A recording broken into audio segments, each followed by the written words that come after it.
Tuko na maadui wengi, ndugu wa Tanzania, ndugu wa Kenya, tuko na maadui wengi.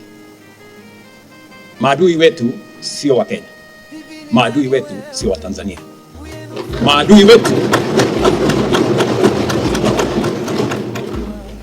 Maadui wetu ni ukosefu wa kazi na umaskini. Wacha nirudie, ndugu wa Tanzania, wa Kenya wenzangu, maadui wetu sio wa Tanzania ama wa Kenya.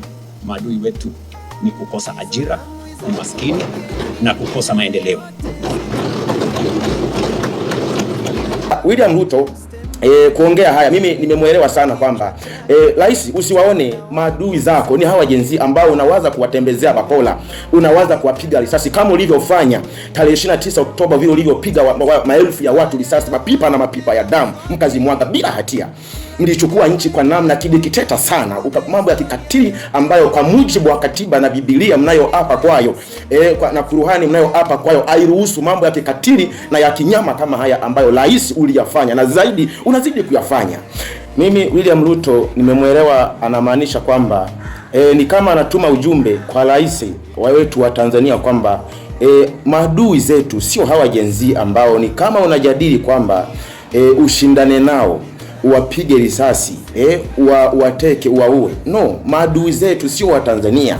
Yaani kama ni mtawala hutakiwi kuwaona maadui zako ni wananchi. Ufahamu kwa mujibu wa katiba wewe uko hapo kwa lengo la kuwatumikia wananchi, kwa lengo la kuitumikia katiba. Sasa kitendo cha kwamba umegeuka leo unaona wananchi ni maadui zako, ili hali hautendi haki, umemwaga damu za wananchi, akina Polepole, akina Mdude, Deus Soka, zaidi unawawinda akina Gwajima, akina mchungaji Mbarikiwa, unawawinda wapoteze, na ambao na wao wanafanya kazi ya kukukumbusha kama mtawala kwamba uko hapo kwa lengo la kuitumikia jamii, kuitumikia umma. Na maana ya wewe kuitwa kiongozi ni kwamba tatua kero za watu wako.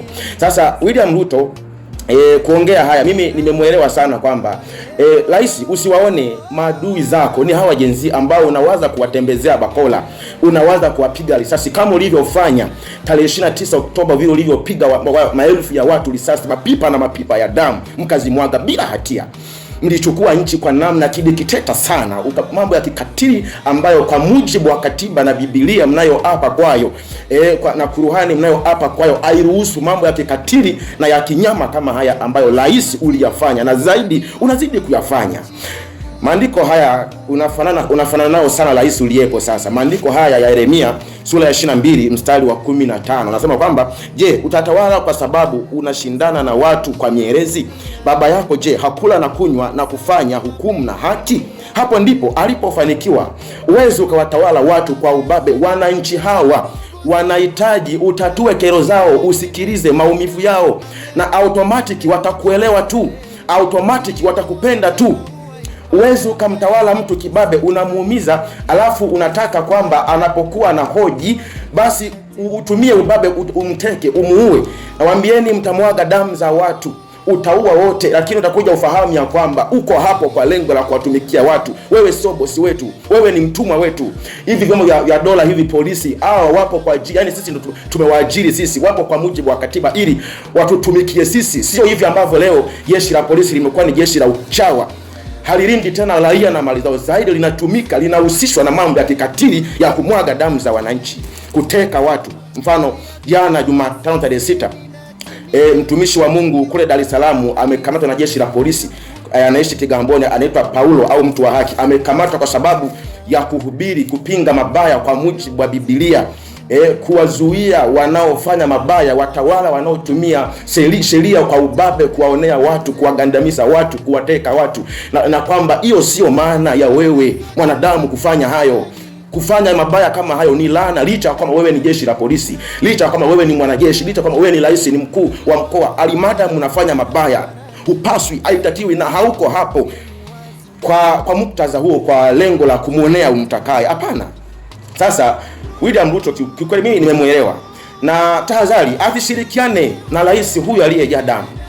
Sijajua mengi walioyaongea wakiwa sirini huko, lakini tahadhari sana kwa rais wa Kenya William Ruto. Usishirikiane na rais huyu, amejaa damu. Huyu ni mtuhumiwa kwa mujibu wa katiba na kwa mujibu wa Biblia. na Qur'ani wanayoapa, ambapo wanaapa vitu ambavyo hawaviishi. Zaidi wamegeuka kuwa tanzi, kuwa uchungu, kuwa shubiri kwenye mioyo ya Watanganyika na Watanzania. Wanafanya mambo ya kikatili. Lakini kama mngefanya mambo kama haya ambayo pia Mungu alimwambia Kaini kwamba kama ukitenda vema Kaini hutapata kibali.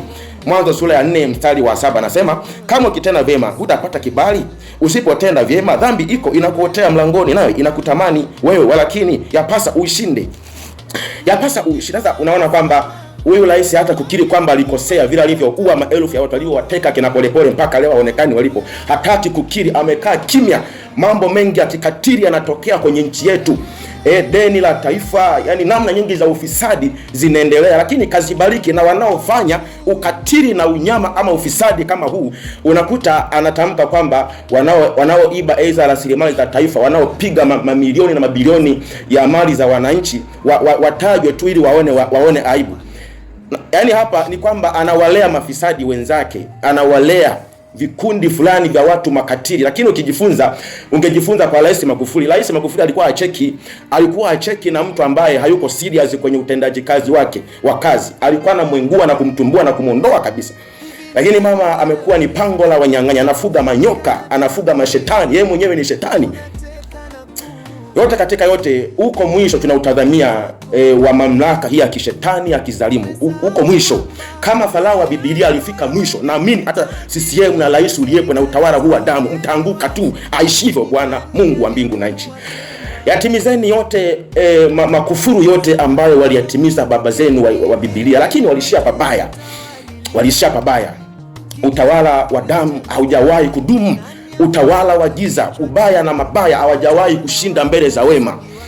Utawala wa giza haujawahi kushinda mbele za nuru. Mtaanguka tu kwa kiburi chochote, organize yoyote, kwa nguvu yoyote mlionayo. Wateseni watu kama kina Gwajima mnawawinda, kina Polepole mnawawinda, mmewapoteza. Akina Mbarikiwa Mwakipesile na mke wake mnawawinda, mwateke, mwapoteze, mwaue. Lakini yote hayo imeandikwa, ukipandacho mwanadamu utakivuna. Jeshi la polisi, onyo kwamba msizulumu watu, msipige watu, msitende mabaya, msiwe kama mbwa, kamata yule, piga yule, ua yule. Jeshi la polisi yani ni moja ya watu ambao wamekuwa kama mbwa fulani. Yani kile unachotumwa unatekeleza, kile unachoagizwa unatekeleza. Akina Mafyere, akina Mliro, mambo ya kikatili mnatekeleza, lakini ufahamu haupo wako kwa ajili ya ukatili kama huo. Kuna maisha zaidi ya cheo, kuna maisha zaidi ya upolisi, kuna maisha uko hapo kwa dhamana ya watu, wananchi. Wewe sio bosi, uko hapo kwa lengo la kutumikia watu. Mmekubali kuwa machawa, kimekuwa ni chombo cha uchawa. Lakini uko mwisho wa kila kitu. Utawala wa dhuluma huu ambao mnaubaka, umekubali kuutii. Nawaambieni uko wakati utaanguka, utafika mwisho. Mtaishi wapi? Mtaishi wapi? Luka sura ya 3 mstari wa 18 nasema kwamba askari nao wakamuuliza wakisema, sisi nasi tufanye nini? Akawaambia, msizulumu mtu wala msishitaki kwa uongo, tena mtoshewe na mshahara wenu. Msimzulumu mtu wala msishitaki kwa uongo. Najua hata huko mapolisi, huko maabusu, unakuta kuna kesi za uongo tu zimejaa kule. Watu wamehifadhiwa kule kwa namna ya uongo tu, rushwa tu. Hizi dhamana hizi watu wanapigwa mahela, lakini dhamana ni bure kwa mujibu wa katiba na Biblia na sheria. Ni bure, lakini unakuta yani imekuwa ni yani kama huna pesa wewe ni mbwa wengine. Kama huna pesa wewe ni mnyama kama wanyama wengine. Nyie sio watu na nusu, watu wa Mungu. Nyie sio watu na nusu. Hata mabusu mlio wahifadhi kule, nawaambieni kwamba waachieni tu. Mimi nimeishi kule siku 43, nimeona ukatili uliopo, nimeona unyama uliopo. Waachieni. Iko haki itainuka juu ya nchi hii. Wengi mtanyonga, wengi mtafungwa maisha magerezani kwa sababu ya dhuluma hii ambayo leo umekubali kuiunga mkono. Anyway, naomba nishie hapa. Na hii ni sauti ya mtu aliye kutoka mabusu. Anasema, itengenezeni njia ya Bwana, inyosheni mapito yake. Mungu mhukumu wa haki yuaja, naye atamlipa mtu sawa na matendo yake. Mara natha. Amen.